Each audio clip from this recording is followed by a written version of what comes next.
right. Our final contestant is Samuel Sinemus. Sam is pursuing a master's degree in psychology in the College of Liberal Arts and Sciences, presenting the impact of modeling mental states on goal-directed conversations. Here is Sam Sinemus.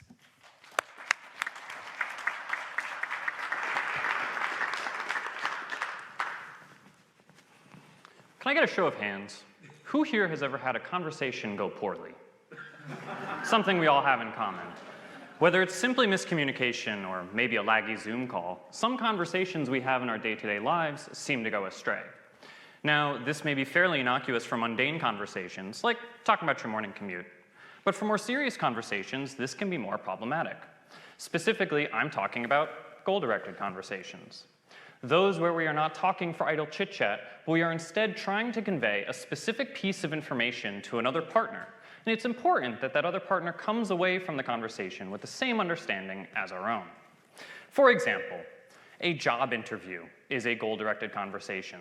It's important that the interviewee and potential employer share a mutual understanding of the conversation at hand. Otherwise, the interviewee probably won't get the job, and the conversation is meaningless. This means that miscommunication is more detrimental to goal-directed conversations than to casual conversations. This process of establishing a mutual understanding over the course of a conversation is what is referred to as developing common ground in the world of psycholinguistics. So how do we go about avoiding the pitfalls of goal-directed conversations? How do we ensure that there is mutual understanding when we are having one? Well, I propose that one way that we go about it is with a psychological tool called theory of mind. Theory of mind is the unique ability in humans to represent the mental state, thoughts, or emotions of another human while simultaneously maintaining our own perspective. Why would this be beneficial for a goal-directed conversation? Well, when you're having one, it's useful to keep in mind what your partner both knows and does not know. Additionally, should your partner say something incorrect over the course of a conversation, it's beneficial to know why they held that incorrect belief in the first place, so that you can then explain the correction to them. This brings me to my thesis work here at Villanova. As part of my thesis, I collected pilot data through a summer research fellowship. For these experiments, there were two groups, an experimental and a control. The experimental group was primed with a theory of mind inventory with the intention of activating theory of mind cognition to make them more cognizant of their partner's thoughts. The control group was given a similar prime that only assessed content and did not aim to activate any theory of mind cognition. After receiving these primes, participants solved 3 Lego puzzles. For these puzzles, participants were able to see their own workspace, but not their partners. And crucially, one was in charge of directing the other on how to build an exact replica of the model in front of them.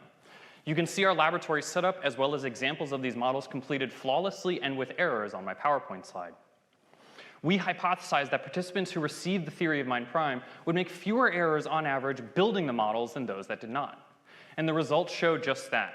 The participants who received the prime made fewer errors on average and even took less time to build the models than those that did not.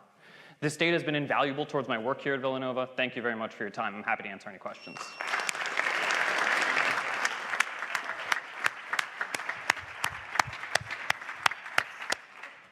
Thank you, Sam, for that presentation. Thank you. Wonderful. Now, Sam, I understand that you can whistle with your hands in 3 different ways. That I can. So I've been told to cut my mic at this point because I don't want any reverberation. So I can talk loudly enough. I'm not going to do the first 2 because I don't want to take up too much time. But the first 2 are the classic dad whistle, taxi whistle, whatever. The third, I would be curious if anyone else in this room can do it because I don't come across a lot of people that can do this. It's kind of like a loon call. Oh, yeah.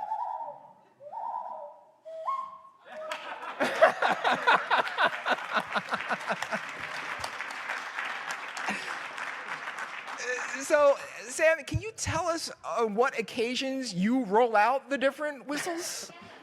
So I don't hunt at all. You know, this is something that's passed down from my dad to us, and we imagine that this was used in hunting capacities at some point in our family history, but we don't currently use it at all anymore. So there's no real, tangible, beneficial purpose to these whistles, but it's a lot of fun. I think it's pretty cool. It's great at parties. It's a neat party trick. It's a very neat party trick. Yeah, exactly. All right, Father Peter, can you offer us the last word and share comments with Sam?